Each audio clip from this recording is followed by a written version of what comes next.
You're listening to Financial Advisor Marketing, the best show on the planet for financial advisors who want to get more clients without all the stress. You're about to get the real scoop on everything from lead generation to closing the deal. James is the founder of theadvisorcoach.com, where you can find an entire suite of products designed to help financial advisors grow their businesses more rapidly than ever before. Now, here is your host, James Pollard. In this episode, we're going to chat about how financial advisors can get clients with direct mail.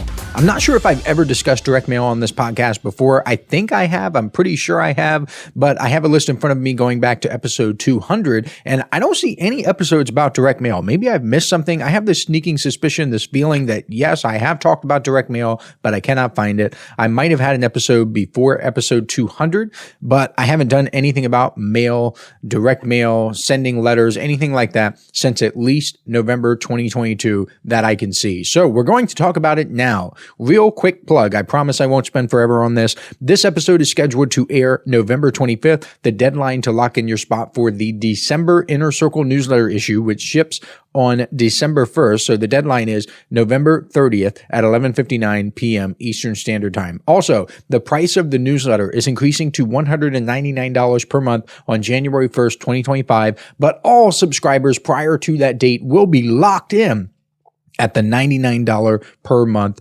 price. So you can subscribe at theadvisorcoach.com/coaching. That's all I'm going to say about it for now. See, it wasn't that bad, was it? Because even that's direct mail.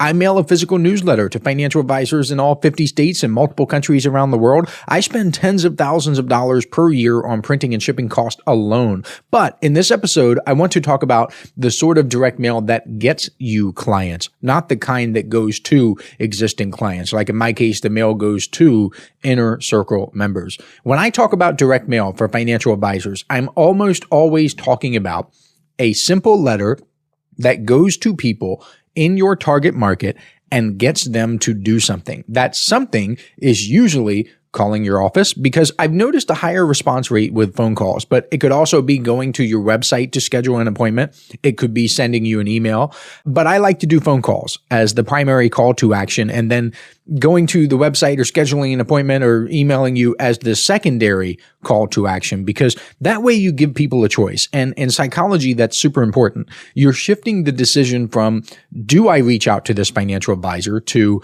how do I want to reach out to this financial advisor? Huge shift, makes a ton of difference. Plus, offering two options makes more sense because a lot of people read their mail after typical business hours. If someone opens your letter at 7 p.m., then chances are that person is not going to call your office. So if you only have one call to action to call your office, then you risk it not happening, because people will likely put your letter down and move on to something else. And if they do that, then they're probably going to forget about it entirely. They're never going to do it. It's just the kiss of death if they put your letter down. You want them to. I want you to picture this. This is what you want them to do. You want someone standing in the kitchen with your letter in one hand, pulling their phone out of their pocket with the other hand, and with the letter and still in the other hand, reading it and typing in your address, your web address, your email, your phone number, whatever it is. You want them to do the thing at the exact same time that they open that letter. And just so I'm clear, when I say letter, I mean a real letter, a letter written on standard copy paper, 8.5 by 11 inches, I think it is, printed and folded into a white number 10 envelope. It doesn't have to be white. I like white because it's the most economical, but I have seen boost in response from using different colors. Not always, but white is usually really cheap and just makes economic sense from a business perspective, because if I increase my per mail cost and that drops my profit by 3%. Let's go back to elementary school here, at least business-wise. If you increase your expenses while holding your income constant, your revenue constant, what does that mean for your profit? It means your profit goes down. So if my profit drops by 3%, as an example, then I need at least a 3% bump in response for it to even kind of make sense. And from a break even, that's just the math of marketing that a lot of these gurus don't even consider. They just want to maximize. And there's a time and a place for that. But one of the things that makes me different is I focus on the business economics. What actually makes your business more profitable? What actually makes you, the business owner, wealthier? Now, what makes a good direct mail letter? For starters, it must be written by you, not your company. It should be a letter from one person to another. It should have information about you and the problem you solve for your market. And I guess I don't mean that you have to be the one physically writing it, but it has to feel as if it's coming from you. It should not feel as if it's coming from this faceless entity, this company. It should feel like it's coming from one person to another. And it must solve a problem. I really want you to get this. It must absolutely must solve a problem that your market actually wants solved. I've seen so many financial advisors and their marketing campaigns and all of this effort that they put into it, and the campaigns just don't work because the offer isn't good. The offer doesn't solve a burning problem that the market has. I like having proof of concept. It makes life so much easier. Meaning if you have an online ad or a social media post that took off and got you a bunch of appointments, then you should expand on it and mail it directly to your target market. Why? Because you have a proof of concept. You already know it works. And your online ad might be able to fit in one page, but with a direct mailer, you can mail 3 pages printed front and back with a single stamp. And how much is that stamp? Right now, it's 73 cents. And goodness gracious, stamps have gotten so expensive over the past decade or so. It's just ridiculous. Anyone who tells you that inflation is not that bad, is just lying through their teeth. Look at the humble stamp. So the stamp is 73 cents. The paper and ink might be another 15 cents or so. And let's throw in some more miscellaneous cost and round up to $1 per mailing. That means for $1, you can get a total of 6 pages of your message delivered to anyone in the country. That is so powerful. Whenever I see financial advisors spending a bunch of money on online ads or content marketing or virtual assistants or lead gen or anything like that, I think to myself, do you have a direct mail campaign running? Especially if you have a proof of concept, because from a marketing perspective, I'm just telling you right now, if you have a winning marketing campaign, aka proof of concept, that works with short copy, then long copy will likely work leaps and bounds better. That's simply because you will have more time to explain and expand on your message and just state your case. Let's say you have 6 pages. I'm just spitballing here. Please don't take anything I say as gospel. This is merely to give you an idea. Page 1 could be all about grabbing attention and talking about the problem your prospective client, the recipient, has. Page 2 could be nothing but agitating the problem. Really make that recipient feel it. Just dig into that problem. Make it bigger, make it scarier. It's the agitation part of the problem agitate solve formula. Page 3 could introduce you as the solution. Page 4 could talk about why you're credible, why you can help, what you do, and so on, just about your process, your magic formula, your secret sauce, the thing you do.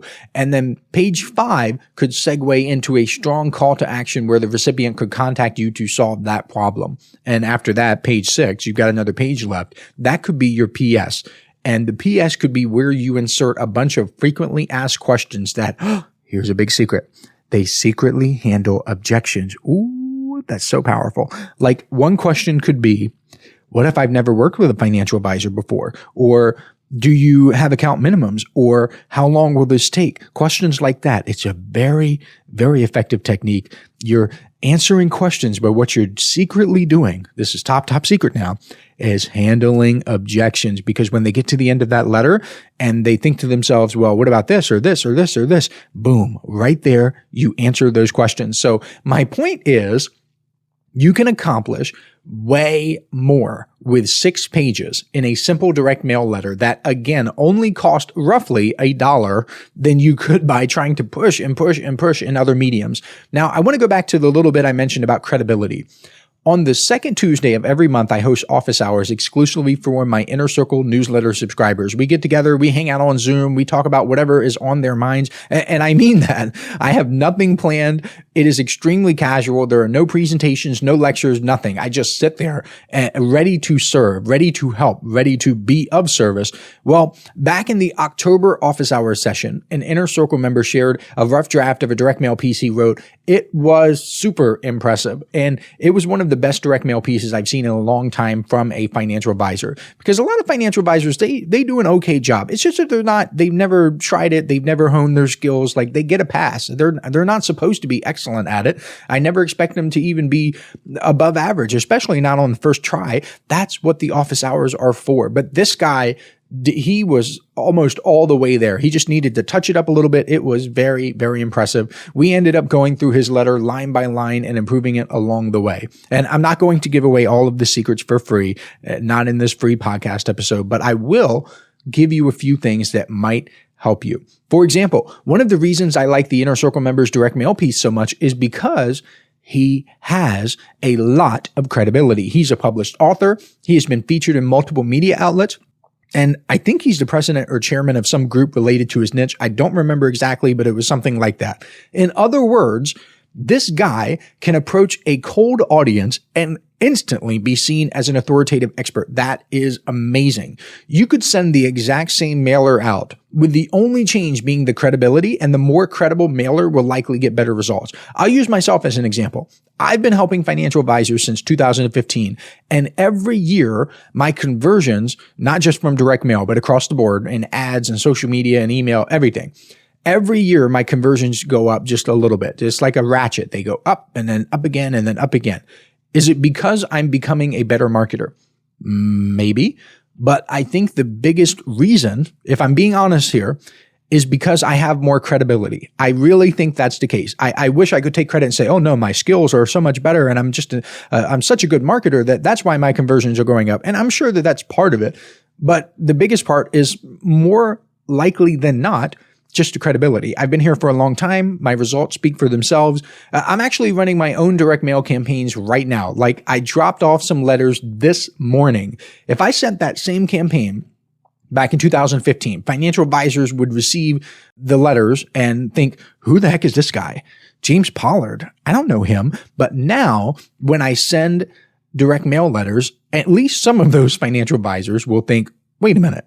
James Pollard, that name sounds familiar, and it rings a bell.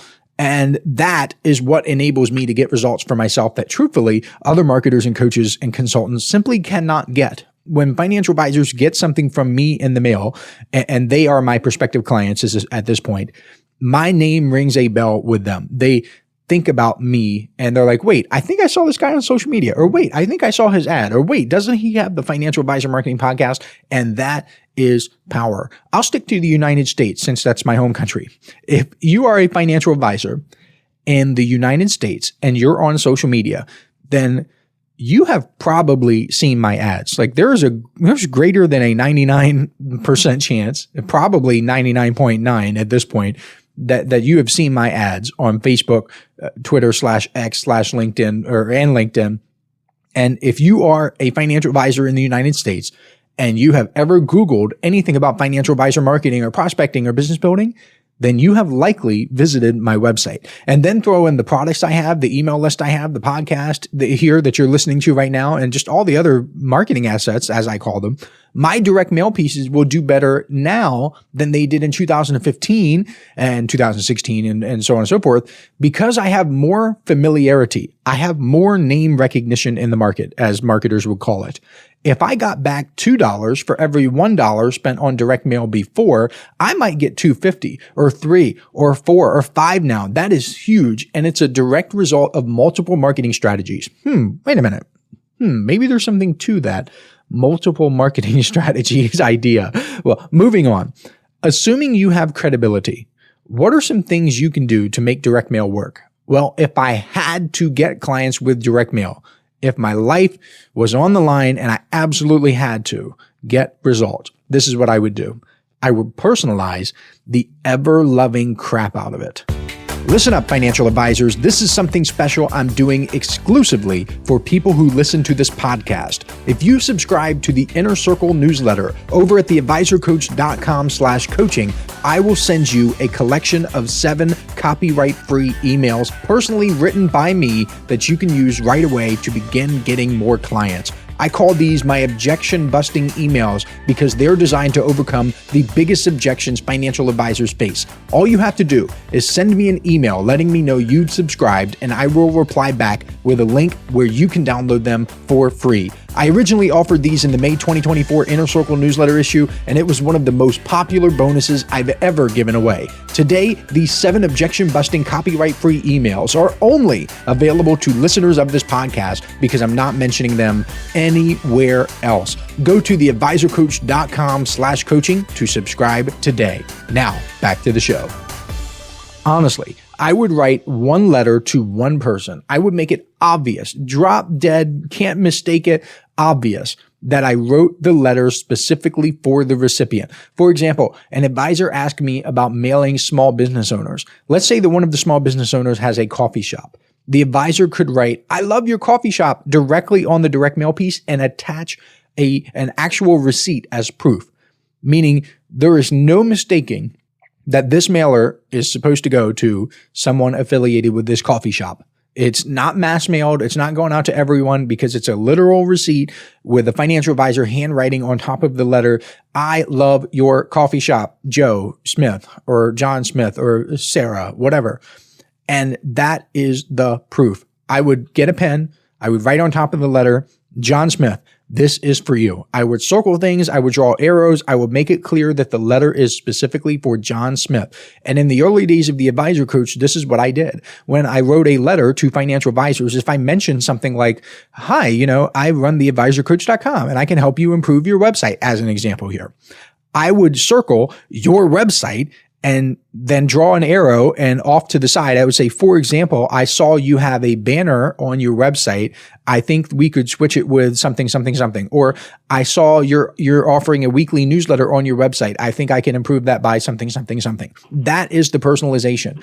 It makes the recipient sure that the letter is specifically for him or her. And this takes time. Yeah, it's not as easy as sending a mailer to a fulfillment house and having them do all the work for you. The fulfillment houses, the mailing houses, they could just print and stuff thousands of envelopes and you can hang out on the beach somewhere. That's awesome. But this personalization is what gives you the edge. Look, if you're a financial advisor and you're making a few $1,000,000 per year and your client lifetime value is in the tens of thousands of dollars, then you can afford to be a little bit more relaxed with this thing, this whole direct mail thing, because you have a lot of wiggle room in your business and your margins can more than make up for it. You are winning based on economics alone. However, for financial advisors who are maximizers, maybe they're in the earlier stages of their careers, maybe they're not making millions of dollars per year and they want to make sure that they get the most out of every marketing dollar that goes out into the marketplace, I'm telling you that you should make the letters feel more personalized. Let's say you're mailing gym owners. Take a selfie of you standing in front of the person's gym. Include a screenshot of the recipient's social media account. Talk about how much you love following that person. This stuff doesn't have to cost money, but it does take time. That's one of the life lessons I wish everyone knew.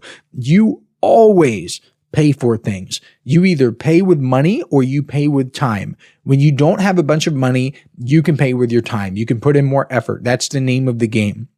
And when I say you pay with time or money, that applies to investing in yourself too. One of the reasons financial advisors give me money is because I save them time. What do I mean by that? I mean, I shorten their learning curves.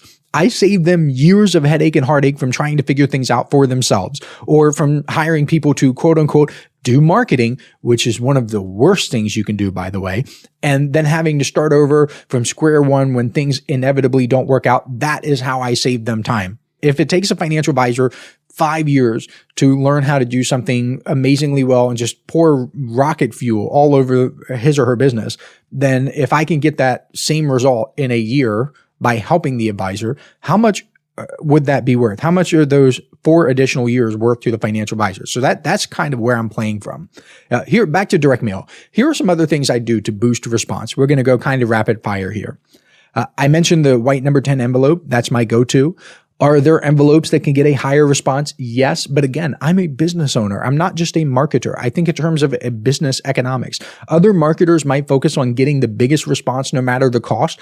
I like to consider the cost because cost is a variable in determining profit. For example, you can almost certainly get a higher open rate and therefore a higher response if you use FedEx envelopes and maybe you overnight them. Overnight is super expensive, but they would almost certainly get opened, but that would be way more expensive. I like to handwrite the recipient's address and I like to handwrite the return address. I'm a bit of a hypocrite here because I personally don't do this. This goes back to the economics things. It is simply more economical for me to print my addresses, but I'm saying if I absolutely had to make direct mail work, I would handwrite the envelope. I have a lot of other tricks up my sleeve. I can kind of get away with this.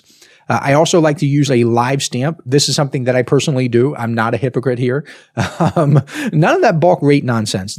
Just use a live stamp. If you are currently not using a live stamp, what I mean by that is you peel and stick the stamp. It is a real stamp. None of the electronic or digital ones that you press on. I'm talking about a peel and stick stamp. Use that. There's another really cool thing I like to do with stamps, by the way, but that is for sure way too valuable to give away in a free podcast episode. That is reserved for newsletter subscribers only. Trust me on that one. What else? Let's see. Well, like I said before, I would use multiple pages for sure. With the type of mailing I'm talking about, the cost of the stamp is the same whether you mail 1 page or you mail 6 pages. If you mail 1 page and I mail 6, I'm probably going to kick your butt simply because I have more room to agitate the problem, build credibility, and do all of the things I told you about earlier. And finally, your direct mail piece needs to sell. It needs to make a compelling case for why your recipient should reach out to you or do the thing that you want him or her to do. It is not a glossy brochure. It is not something to feed your ego. It is a sales piece. It should sell. There's an old adage that advertising is salesmanship in print. That's certainly been my experience. One of the reasons direct mail is so awesome is because you can take your sales message and for the small cost of paper, ink, postage, and depending on your situation, a little bit of time, get it in front of anyone you want. Now, of course, you need to know how to sell in order to make it work. It is salesmanship in print, or I guess to be politically correct, salespersonship in print. So some of you might be thinking, James, what about postcards? What about handwritten notes? I love both of those. There is a place for them, usually in follow-up, meaning your follow-up to someone who received your original letter can be a postcard or a handwritten card or something like that. Then as a third follow-up attempt, you just switch. So if you send a postcard, then you do the handwritten card. If you did a handwritten card, then you do the postcard. I like handwritten cards because they just feel more real. And you could be like, hey, I sent you a letter and a postcard or just a letter, but I haven't heard from you. What's going on? I sent this specifically to you. I am eagerly awaiting your reply. One of the highest converting teaser, it's called teaser copy in the marketing world, where they put it on the outside of the envelope. It said a favor of a reply is requested. And that worked really well. I have not seen any test in the financial advice industry. I personally have never tested it because I like the personal feel. The going personal has always worked better for me. And the favor of a reply requested, it just puts people in a business mindset. I don't necessarily want to do that. I want to build a real relationship. So that is kind of my answer to the card and postcard question that I know I'm going to get as a result of talking about letters. I actually remember years ago, I was helping this financial advisor build a direct mail campaign, and he really wanted to send handwritten notes as the first touch with his prospective clients, meaning he would get a list somehow. And the very first thing he wanted to send these people was a handwritten card. And I told him that would be a bad move for 2 main reasons. First, handwritten notes are far more expensive to create in time and money than just letters, like the letter we've been talking about. Second, handwritten notes simply have, this is just the hardcore reality, they have less real estate upon which to convince someone to set an appointment with you. If you have 1 card and I have 6 pages, I will likely do a lot better than you. I know I keep going back to this where you're selling. It's just that you have more room in a letter to make your case, more room than a LinkedIn post, more room than most messages you can send, more room than an email because now Gmail is cutting off messages after a certain length, more room than an online ad. You just have more space to state your case, and it's so gosh darn cheap. And I don't remember all the specifics, but I think the cost of what I recommended versus what he was going to do was something like $3,000 cheaper for every 1,000 mailings. And my way would actually get more responses. That's a win-win right there. That means if he mailed, let's say 10,000 pieces, simply consulting with me before doing anything saved him 30 And don't forget, got him more clients as a result. So that's pretty cool. Direct mail is fantastic. I'm going to wrap this up here. I think it's highly underrated. I wish more financial advisors would pay attention to it, especially because I think in terms of alternatives, I like to think about what you would do with the money otherwise. If I have $10,000 or let's make it $100,000. If I have $100,000 sitting in the bank right now, I might be able to earn $4,000 per year and have $104,000 at the end of this year. Oh, and I got to pay taxes on that. Let's hold that constant. Let's say there are no taxes, whatever, but you hold it constant. Okay. $104,000. If I invest, let's say in the stock market, and the stock market absolutely rips 20% this year, I'll have $120,000 at the end of the year.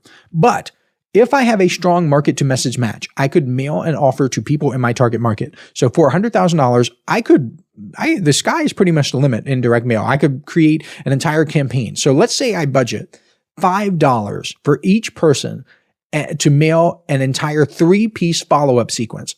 So that means at $5 per person that I budgeted with $100,000, I can mail 20,000 people in my target market with an offer that ideally is already proven to work. Remember, I talked about having proof of concept.